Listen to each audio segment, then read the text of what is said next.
Hey guys, how's it going? So a little different, I got up late today, OMG. So up, dressed, plugged, out of the house in less than 15 minutes in rubber. Yes, you heard it here, I was out of the house in less than 15 minutes. Oh my god, a girl getting dressed and out of the house in less than 15 minutes. Holy crap. And without even preparing all my stuff the night before. But I knew generally where everything was, so that's all good. So anyway, crazy violent thoughts, people have them from time to time, even the most passive person can have them. OMG, but then what do you do with them? Well, I like to just try and redirect into something a bit more useful. After all, it's like all that time and energy people spend just trying to get at people, thinking up of things. I mean, ain't got time for that, you know. Make the world so much better. You spend all your time, energy and money. How much money do people spend on getting back at others? Really? Seriously? Time and energy. Spend more time with people that you care and love about and less time on people that you don't. Because that's the relationships you really want to keep in life. Do you want to spend a lot of your time and energy on relationships you don't want, or time and energy on relationships that you do want? Situations you do want to go to, places you want to see, things you want to do, you know, experiences even, have good experiences. I mean, I have to make that decision a lot. Like, you know, finite things. Well, time is relative in general, but just the finite things that you have in life at that particular point in time means that, you know, you have to make decisions based on what you have, such as like your energy levels. You know, do you have enough time or energy, patience to deal with certain things? You can get more patience, you can always get more time and more energy, but you still need to have time and energy to have time and energy. Oh, it's a weird circular thing, but judging what you spend your time on is important. The important issues, and involves research, due diligence, and really thinking about what you're doing, saying, being, and what you're spending a lot of your resources on, not just money.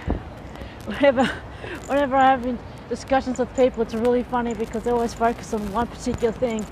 Like when a lot of people talk about things like open borders and all that, they think, oh, just about immigration. I'm like, dude, it's not just immigration. They go, well, what do you mean? I said, Australia, unique, absolutely unique flora and fauna, which would be endangered if there were just open borders and anyone was allowed to come here. Now, I'm not saying things about immigration should be stopped or anything like that, but please consider the effects, not just one aspect, but the effects on a lot of other things, like the whole what was it, the states that said that oh yeah, they want a lot of immigration, but they didn't want to have those migrants in their backyard.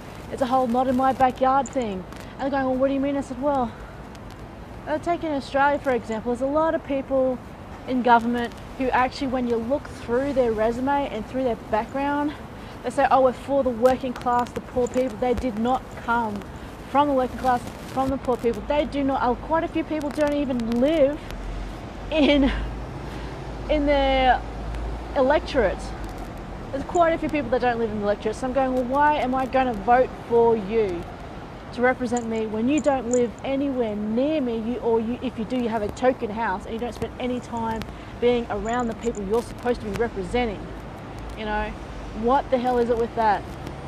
I mean, do your research on your candidates. It's important for this election. I don't want to just turn into an election spiel, but it's important for you to realize that we delegate this and we vote for people to represent us so that we don't have to spend time worrying about, because we want to do other things with our lives we deem more important.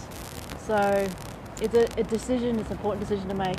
So having said that, the whole crazy violent thoughts thing is about channeling that energy, your resources, into something that, well, might take some time and energy now initially, later on won't take as much, because, well, you know, you've got a few things to do, say, be. I'd much rather be with all my friends.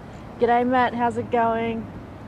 A lot of people I just don't spend a lot of time with, and who I only really reach out to in these go lives. You know, the guys that you see, and you guys are fabulous when you actually come and see me. I like that you do. And occasionally come and send me messages and say, hey, I like what you do, which is awesome.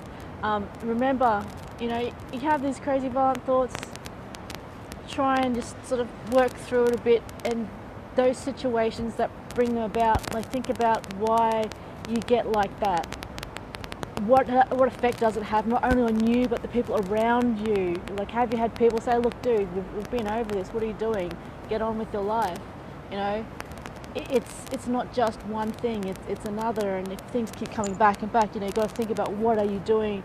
Are you recycling that too much? You know, can you focus on better things that are going to bring a much better outcome for the future? You know, focusing on that, focusing on the better things in life. Anyway, have you ever had crazy violent thoughts? What have they been about?